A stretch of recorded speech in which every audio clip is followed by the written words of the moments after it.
Hello and welcome back, ladies and gentlemen, to another Historical Humans Reacts. And today we are figuring out why the hell we are all required to wear pants. And it's all thanks to the Romans. Yep. Now, Justin says that, but as it so happens to start out, the transition to pants as a normal form of clothing was not a straightforward or an easy one. In fact, with the Romans, uh, pants were originally seen as a sign of barbarity, and they were used in an actual court case. What a As savage, he's wearing pants! Yes, exactly. That's it. So the court case in question, the defending lawyer is Marcus Tullius Cicero, the world's greatest statesman who has ever lived. Cicero. That is what he is known as. He is defending the governor of Gaul from accusations of extortion, and his chief defense, which gets the man acquitted, is that these Gauls wear pants. Therefore, it is a sign that they are aggressive, barbaric, and a threat. He had every right to do what he did. And the Roman government says, yes, wearing pants means that you don't have a right to money. I wish it was to some degree, I wish it was the same today, but maybe there's certain Yeah. situations.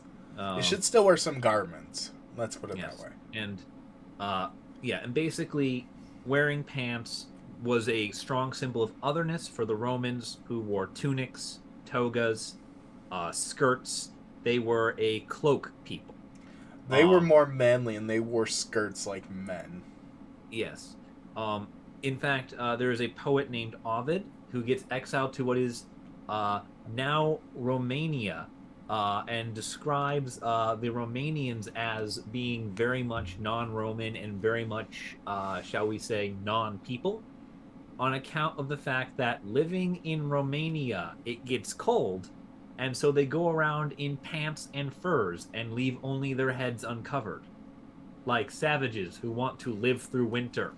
Jesus Christ, I'd like to see one of these coastal Romans fucking live in a cold environment for more than a day. Well, that's just it. That's exactly what happened. The Roman Empire kept expanding, and it kept going north, or northeast, or northwest, as it was wont to do. And as it moved away from the Mediterranean, it found that more and more its people need to wear different clothes to survive. And you see a few hundred years after, or actually, yeah, about 160 or so years after Ovid, uh, relays his information on the Romanians. Um, the Roman military has adopted wearing pants as perfectly normal. Trajan's column depicts Romans wearing pants. This is a Roman monument in the city of Rome displaying Roman victories over these pants wearing barbarian people. And the Romans are in pants because the army knew it was practical. The only time I've seen people so ardently against pants has to be in the 1970s. The National Hockey League came out with hockey pants that the players could wear versus the shorts. And they universally hated them. Yeah, Oh. yeah, God, so he used this logic train, this yeah. sophisticated fallacy or rhetoric, whatever you want to call it, that basically made them akin to these backwoods barbarians Yep. because they wore pants and like weren't manly enough or like just Uh, they were they, uncivilized. they wore pants, therefore they are aggressive, barbaric, hostile. Wearing pants is me threatening you. You know, kind of like how certain people liking each other is me threatening you in modern politics. It makes no sense. Um, and in fact, the paranoia on pants continues into the fourth century CE.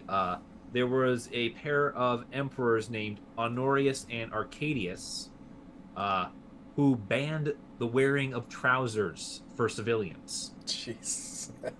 Um, Now, what this represented was not the fear of pants that we have in like the first century, but rather pants are now seen as a strictly military uniform, as it is as if you are Roman and you are wearing pants, you must be a soldier, because the soldiers were the Romans who were going to places like Britain and northern France where it gets very cold in the winter. They were the ones going to Germany, to Romania, to these places where, it actually snows. They And it becomes specialized for the military under these laws. And let's be honest, Rome starts to break down politically about this point, so it's the pants' fault. Yeah. I find it very interesting because this article actually does highlight it, which I think is a very cool thing and a very important point. But a lot of stuff ends up diffusing into everyday society from the military, especially in these military-based societies.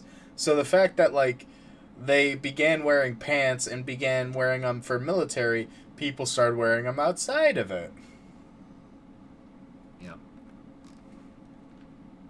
Yeah, it's it's a thing like that, and it's the idea is just is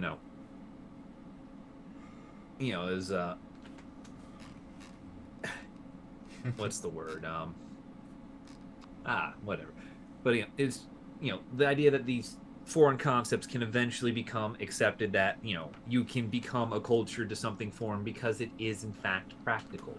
Now the trouser ban doesn't really have a lot of time to come into effect, as 13 years later, the Visigoths under a man named Alaric sack Rome, and that's kind of the collapse of the Roman Empire as a political entity. It lives on in the east with Byzantium, but it's at that point it's these Gallic and Germanic barbarians who already wore pants anyway running the show.